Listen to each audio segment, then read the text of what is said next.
When I was a child, my brother would tell me a bedtime story about the man who murdered our father. About all the things we would do to that man. He never should have trusted Cersei. You never should have either. Death. It's got many faces. I look forward to seeing this one. How long do we have?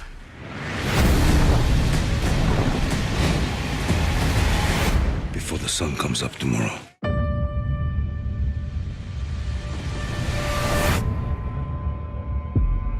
I wasn't a king, but you were. The fact that Jon's real parents were who Jon's real parents were is not news to us at this point, but what we don't know is the way that Jon is going to take this. How's the explosion going to look? Sam, as a brother of the Night's Watch, and Jon are more brothers than Bran and Jon ever really were. He knows it's going to hurt Jon, and it's going to shatter his whole worldview. For all they know, the Army of the Dead could attack the next day, and someone has to tell Jon before that. He's being told something that he both knows is true and can't handle. So he tries to throw things in front of it to prevent him from having to deal with the truth of what he's being told. The thing he throws in front of it here is the fact that it means his father was lying to him his whole life. You've never been a bastard. You are true heir to the Iron Throne. The truth that Samwell tells Jon is probably the most incendiary fact in the entire world of the show. We chose to play the whole thing on Jon's face because as great a job as John Bradley is doing presenting this information, he's really just presenting information we know already. Daenerys is our queen. She shouldn't be. It's treason. It's the truth. Hi everyone, it's Charlie. We got our brand new Game of Thrones Season 8 Episode 2 trailer to break down. There's a whole bunch of new scenes. Obviously, they're still getting ready for the big battle. So if you're brand new to the channel, I'm doing Game of Thrones videos all season long. Be sure to subscribe to get all the videos. We're doing that HBO Now giveaway. All you have to do to enter is be a subscriber and leave a comment on the video. Obviously, careful for spoilers from Episode 1 if you haven't seen it yet, but we see Jaime facing the Alliance Council and Daenerys to answer for one, not only showing up without the Lannister army that he promised, but also answering for his past misdeeds. They're sort of taking him to task for all the terrible things that he's done, because right now he's basically surrounded with all the people who have been his worst enemies since Season 1 of the TV show. So now he's sort of trying to make good on his promises. I'm trying to do a good thing, so he has to explain that to them. You see him panicking as the scene goes on, just looking all over the place, looking at Bran, still freaked out from when he arrived. That was one of my favorite reunions during Episode 1. So he arrives, and they have this mirror moment from Season 1, Episode 1, where he pulls his helmet off and, shakes his golden locks, but this time he pulls his hood off and runs his hands through his hair again. But he's got so many more city miles on him. Look at how much older he looks from the pilot episode.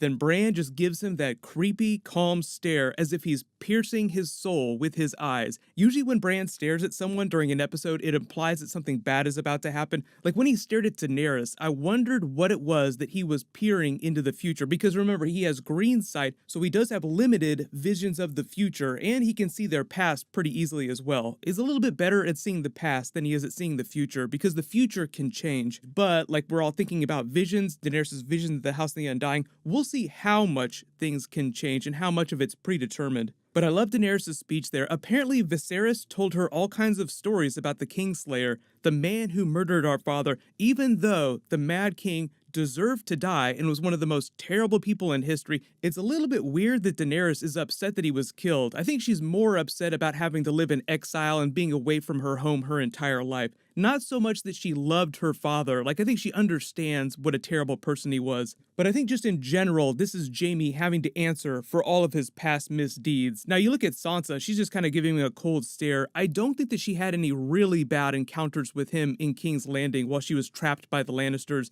I think it's more by association, because she probably knows what was going on between Jaime and Cersei, at least by this point, even if she didn't know it at the time. If there's any Lannisters that she has a grudge against, though, it would be Cersei. She's the one that she's mostly focused on, because she used to idealize Cersei. She wanted to be the queen, but now she knows the truth of things. Remember back during Season 1 too, she was so smitten with Jaime because he was quote-unquote Prince Charming, but then obviously the big twist by the end of the episode is that he's sleeping with his sister and he tried to kill Bran. Nikolai Coster-Waldau actually said something funny in the behind the scenes for the episode where he's like, if Bran tells everyone what I did, then I'm absolutely screwed.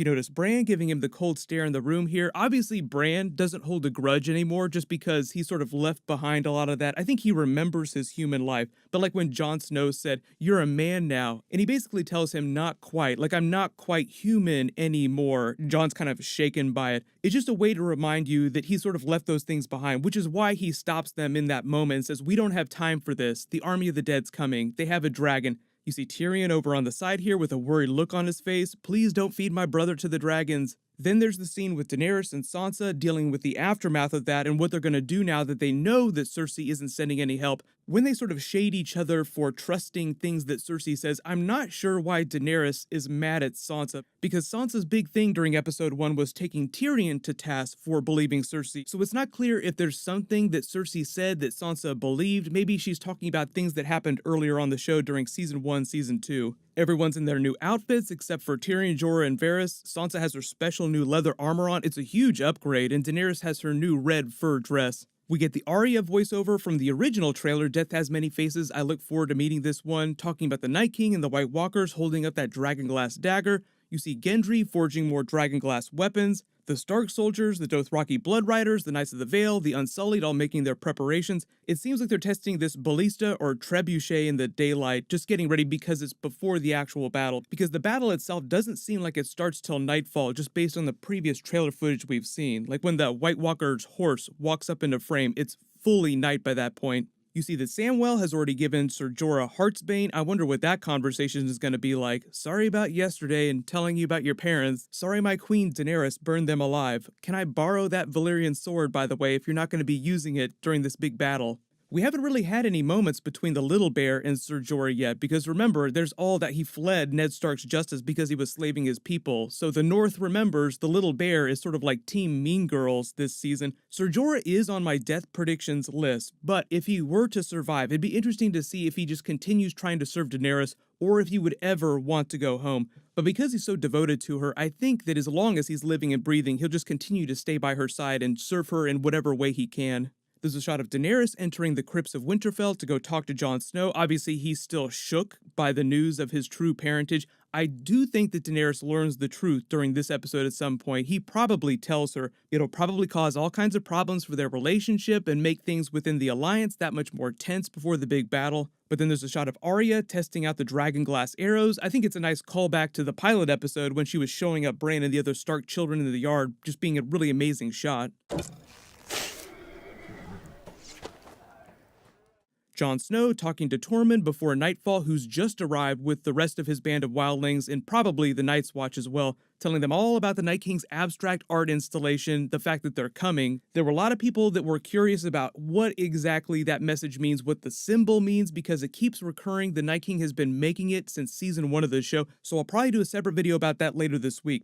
Then Jon Snow, this seems like Ed in the middle and Samwell on top of the wall because they were all members of the Night's Watch and they stood atop of the wall back during season 1. So it's a nice callback to them being brothers of the Night's Watch. They're literally watching the night move in, as in the Night King. So just a lot of visual metaphors and callbacks to season 1 of the show, just like we saw during episode 1.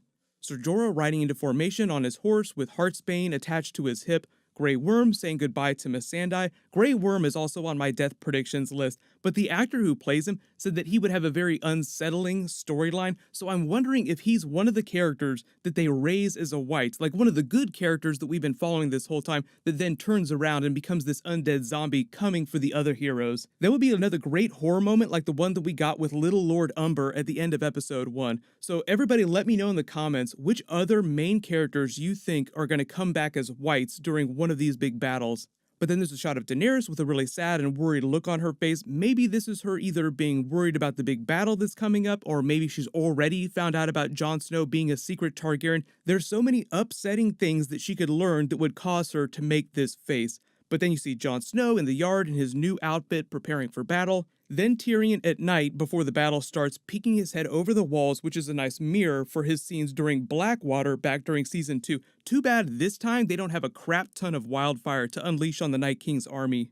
The really interesting thing I think we all need to pay attention to in this episode is Tyrion's storyline as well, because what happened during Blackwater, he saved the city with his wildfire plan, but then didn't get any credit for it. So, because everybody has been hating on him and he's been making so many bad decisions, what might wind up happening is that he has a great idea for defending Winterfell, but because he looks like such a fool, Cersei not bringing her reinforcements and him just doubling down on that so much, maybe they don't listen to him and something terrible happens, and it just winds up leading him down this darker path this season, because we're sort of seeing the downfall of Tyrion. Like, he used to be super clever, he was amazing the first couple of seasons, super witty. The last couple of seasons, he's just been making one bad call after another, so this just seems like it's going to be the next step in that descent. So pay special attention to what's going on with Tyrion during the episode. But then there's that scene of Jon Snow and Samwell talking about treason, Daenerys, Jon Snow's true parentage. It all gets tied up in the idea of fixing the realm after they're all done. Remember how Tyrion, Varys, and Davos were talking about the solution. Well, the best thing to do would just be to get the two of them married. The only thing that's complicating that right now is that Jon is a secret Targaryen, and getting over the fact that she's really his aunt. Is he comfortable with that? How are they going to handle that going forward?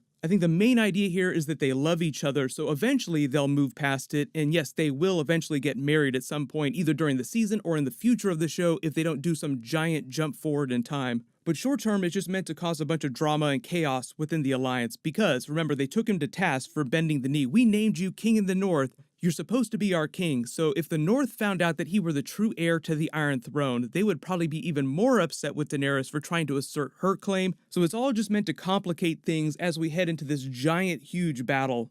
Let me know in the comments what you guys are most excited about for episode 2. What'll happen is I will do a Q&A video tomorrow, so leave any questions in the comments that you want me to include in that, and there'll be some more bonus videos later this week. Congratulations to the giveaway winner from my last big video, Ryan Brown. Please email me on the About page of my channel so I can get your details. Click here for my Game of Thrones Season 8 Episode 1 video, and click here for my Game of Thrones Season 8 death predictions. Thank you so much for watching. Everybody stay awesome. I'll see you guys tonight.